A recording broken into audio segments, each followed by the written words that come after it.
Good evening, ladies and gentlemen. The National Broadcasting Company now brings you an address by the Honorable Alfred Landon, 1936 Republican presidential nominee and former governor of Kansas.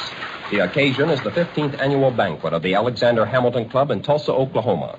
Mr. Landon will speak on national defense and foreign policy. Introductory remarks by R.W. Kello, prominent Tulsa attorney, have just been concluded.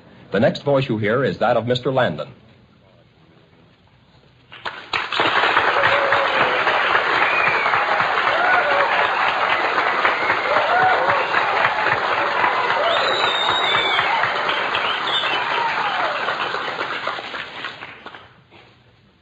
I speak tonight to this famous club and to so many old friends, not as a leader, but as a plodding soldier, if you please, in the ranks.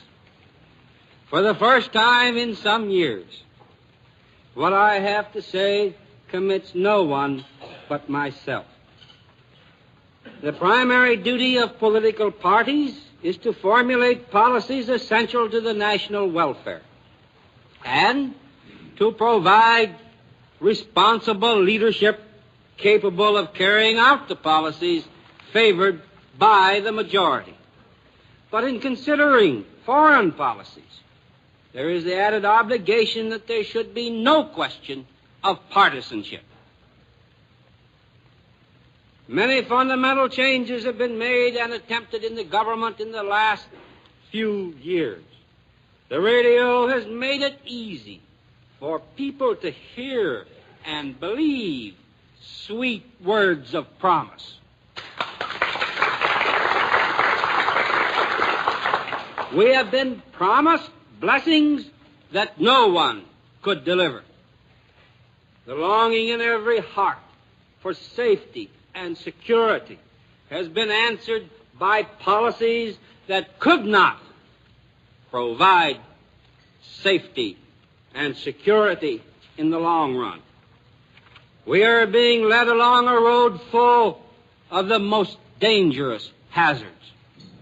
There is no safe and easy road now, as so many expected at election time. All must take the hard way now, and presidential messages and addresses are threatening to make it harder. Early in December, I advocated subsidies to Great Britain. I said we were thinking and acting too softly, that practically everyone wanted the government to help Great Britain, but no one wanted to be disturbed in his present situation to do it, and that we would all have to make more sacrifices because it was in our own interest to aid England with materials. In a nutshell, that was what the President said 3 weeks later in his fireside chat. The President also proposed a subsidy, but camouflaged it as a lend and lease program with the slick scheme in mind of fooling the American taxpayers into believing that we would get the unused materials or our money back. I'm tremendously shocked by the intolerant attitude and the lack of frankness of many who discuss the issues involving the life and death of millions of our fellow Americans and of the Republic. The left-wing radicals in this country are split into two groups.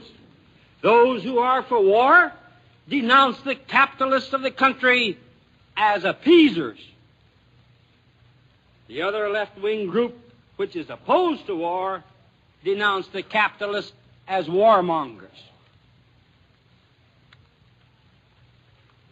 Shrill cries of denunciation smother thoughtful argument and wise discussion that are desperately needed in chartering our course. It is extremely difficult to make a factual discussion of the greatest emotional issue since the World War. one that involves death and suffering to many millions, and will affect the pattern of our living and of our liberties for many years to come. It is extremely difficult to restrain our natural anger at the brutalities of the Nazis and fascists, and our admiration and sympathy for the heroic English and Greeks. There is little disagreement, ladies and gentlemen, as to the unity of effort necessary to speed vital production for national defense. We are facing a real emergency, and there must be no halfway measures there.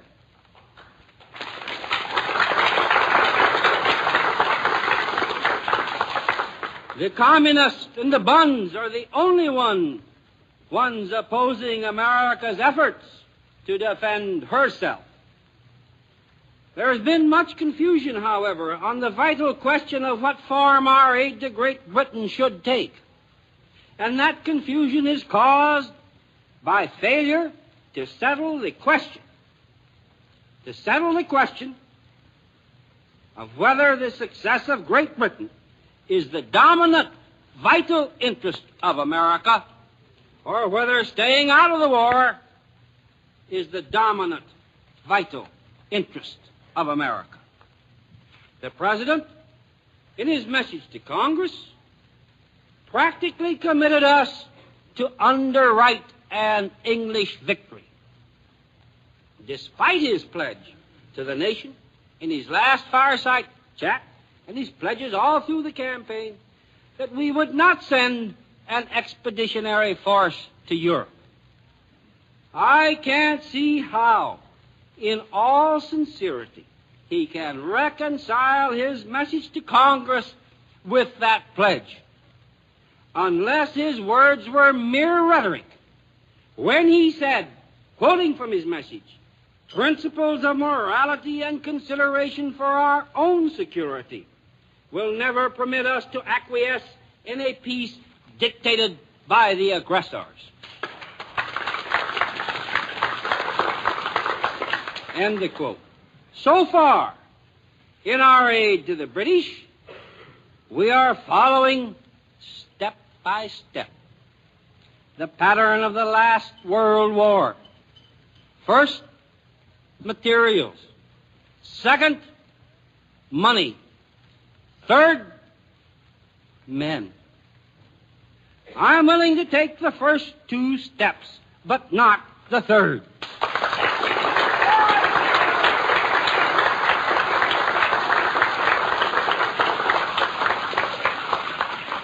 Baldly stated, this brings little disagreement, publicly at least.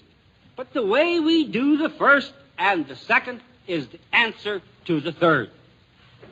Too many of us are overlooking the inevitable effect of our actions regardless of our intentions.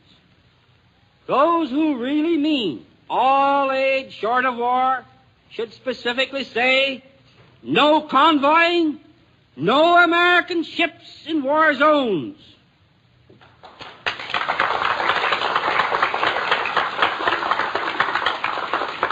Are we for or against sending convoys or American ships into the war zones, or lending any more of our defense equipment over the protest of Army and Navy officials? This, ladies and gentlemen, is a vital issue, because the minute an American ship is sunk, and the American flag is fired upon, and Americans are killed, we are then in the war as we should be with men.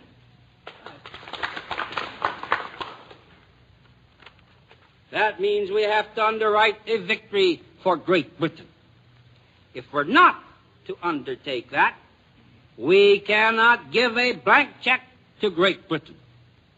The President did this in his message to Congress when he said he would not allow Hitler to dictate the terms of peace.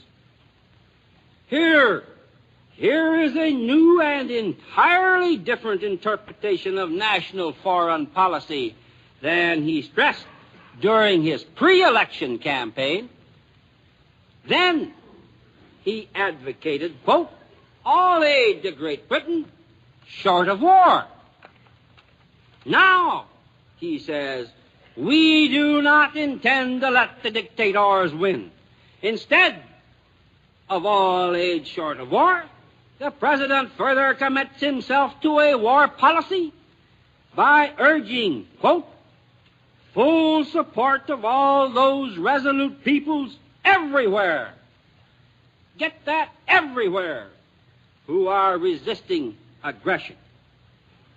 We express our determination that democratic cause shall prevail, end quote. If this policy, ladies and gentlemen, is to prevail, we must fight, if need be, in order to make the President's words good.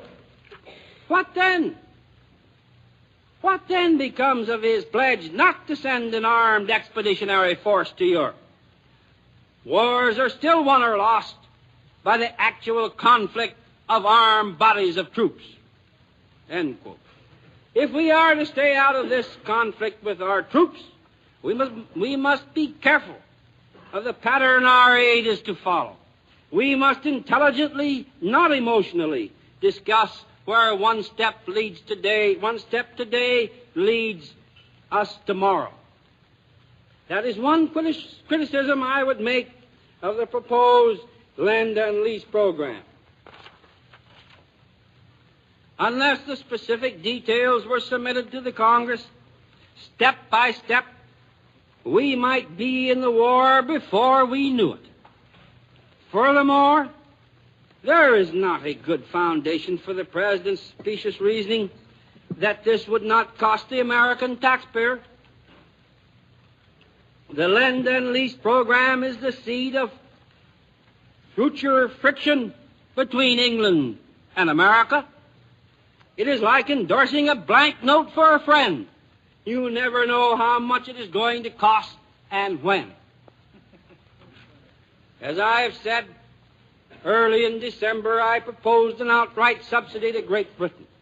The advantage of this over the lend and lease program is that it is honest giving of help to England. We will know at all times, exactly to a penny, how much it is costing. We can stop it whenever we want to. It was the policy of England in the 17th and 18th centuries. It runs no risk of involving us in war, and we continue it as long as it is to our interest. I don't favor helping England, ladies and gentlemen, as a matter of charity or of common ties. I favor helping her because it is to America's interest to do so.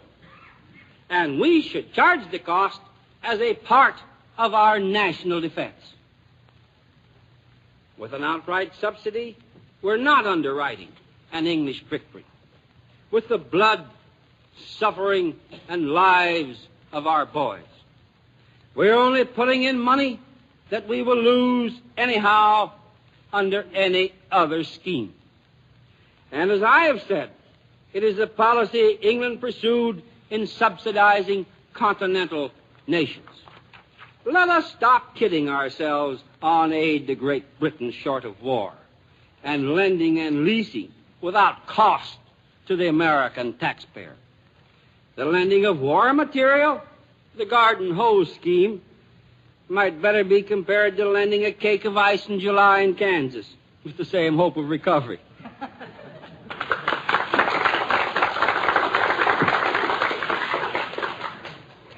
Those who favor a course of all aid to Great Britain should also state, if words have their natural meaning, that America is going to underwrite a British victory. Then we would have an honest, clear statement of policies that would not confuse the issue. Let us face frankly the question, is a British victory essential to America's security?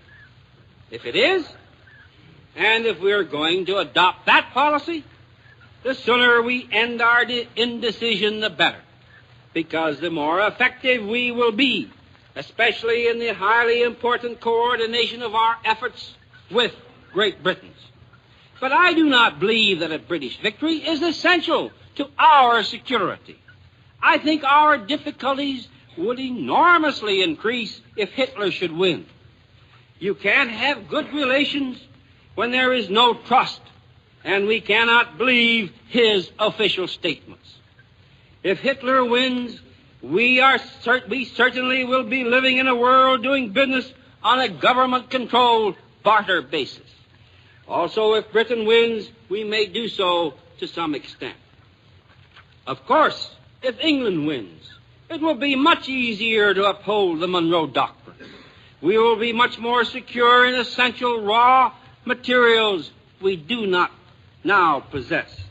And the chances for working out world collaboration for peace and order are certainly much better with England surviving. But none of these things threaten the security of the Republic as much as would our becoming involved in another European war.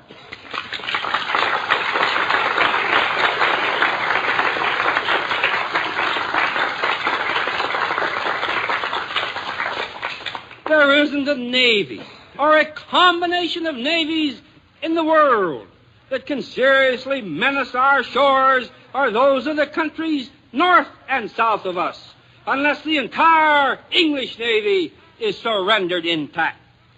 If England is in such shape that this is probable, then she is past help. We have a great and a very real interest in English success.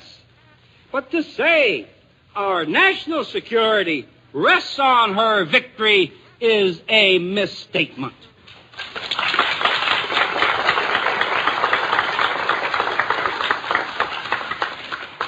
Even if England wins this war, and the President assures us she will, we are bound to suffer great economic and social disturbances for many years to come.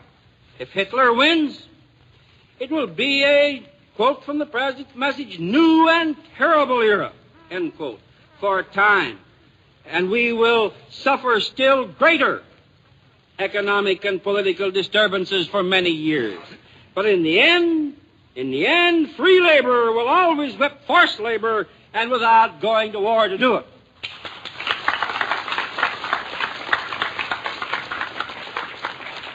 But if we get into this war with fighting forces, when the end comes, we will suffer the greatest economic, social, and political disturbances. Add a long war to the personal government the President admits, with the suspension of the Bill of Rights and other constitutional safeguards, more shortcuts in the name of emergency, more blank checks by the Congress to the chief executive, and representative government in this country will be on thin ice. Then add a fourth term, plus the terrible economic sufferings and racial hatred of minorities which will be the aftermath of our participation in the war, and the Republic may well go through the rock crusher.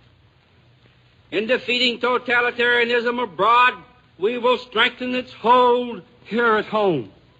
Already, the President is maneuvering behind the screen of national defense to seize control of the oil industry. Where is the slightest foundation for his statement of last week of the urgent need of federal control? I supported the Federal Oil Control Bill when it was first proposed by the administration 8 years ago. And later, I supported the State Compact. It was weak and wobbly at the start. It has grown stronger with the years. The urgent need for federal legislation was before the states had learned how to handle this vital conservation problem. Today, the states, with the exception of Illinois, are doing a pretty good job of conservation. I wish the national administration was doing as good a job in national defense.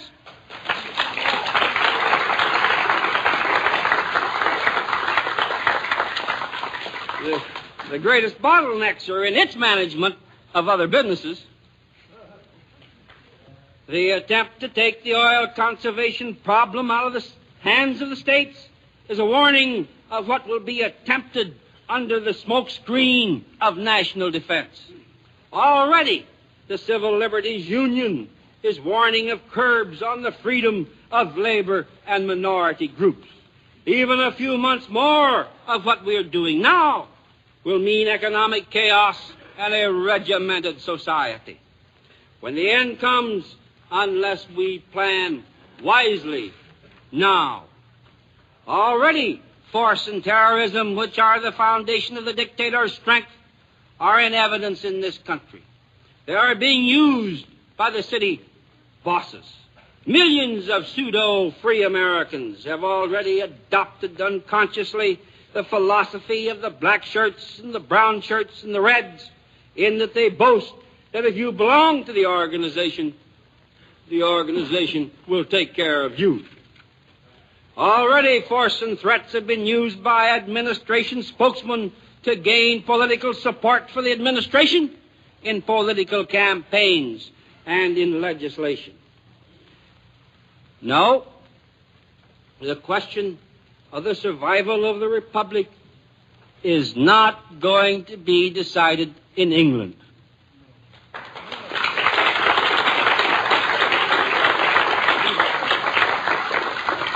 It will be decided here, with the question of our methods of aiding Britain playing a vital part in that decision.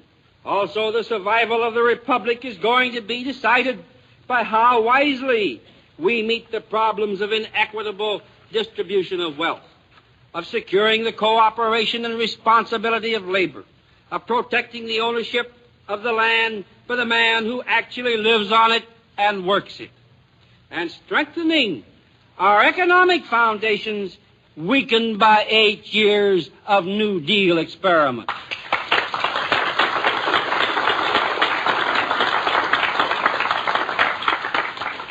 We must recognize the fundamental fact, ladies and gentlemen, that the United States is an indivisible economy as well as an indivisible union of the states. This calls for treatment of agriculture, labor, industry, and finance no longer as separate problems, but as inseparable parts of the common national interest. It is rather obvious, whatever happens, that the capitalistic system is going through a wringer. But the question remains to be decided again and again whether the Republic is to go through a rock crusher. When clothes go through a wringer, they come out clean and new, ready for more wear. But rocks going through a crusher come out broken up. To state our present position in the simplest terms, we are living deliriously and dangerously upon a war boom bubble, which is ready to burst upon the first prick of peace.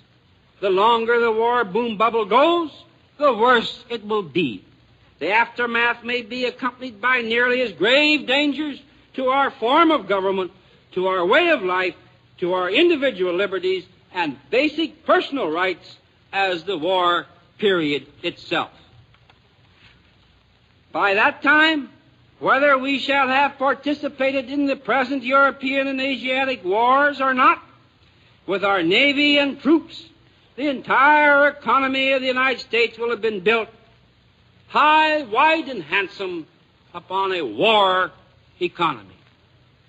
Will government be prepared for the change from a wartime boom to a peacetime economy? Will industry be prepared? Will labor be prepared? Will finance be prepared? Will the farmer be prepared? Will the party in power be prepared? Will the opposition party be prepared? Here, ladies and gentlemen, are some questions worth thinking about and worthy of the highest type of leadership now in preparing to work out the answers. unless industry, labor, finance, agriculture, and political leadership in the post-war period cooperate, are willing and able to cooperate in the post-war period, the only answer to the post-war problems will be a complete regimentation by government and a personal one-man government at that. We, as Republicans, as the opposition party, have a responsibility that our leadership be planning with leaders of the groups I have named for this period of transition, so that there may be unity in working out the post-war period. But we have immediate jobs ahead of us. The United States is facing a decision whether in the Western Hemisphere we shall try to preserve intact, here in the New World, the democratic principle of government, or whether we shall become forever and a day a party to old world power politics. Neither nations nor individuals can be assured of any kind of security through the use of force to try and guarantee security to others. Through a contagion of fear, peoples all over the world have become hysterical about security, about economic rather than political security. There is no economic security for the masses except that which comes through retaining, exercising political power the average citizens have acquired through popular government. All of us are certain to lose much of the political powers we possess if we're drawn into this war. Therefore, there is nothing so important to all of us as to remain at peace until we're forced to fight for our own political security. I believe our way of life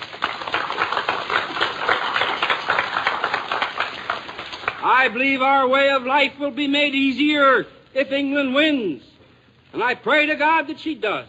But the all-important determination for us is to make ourselves strong enough to preserve that way of life no matter who wins the war.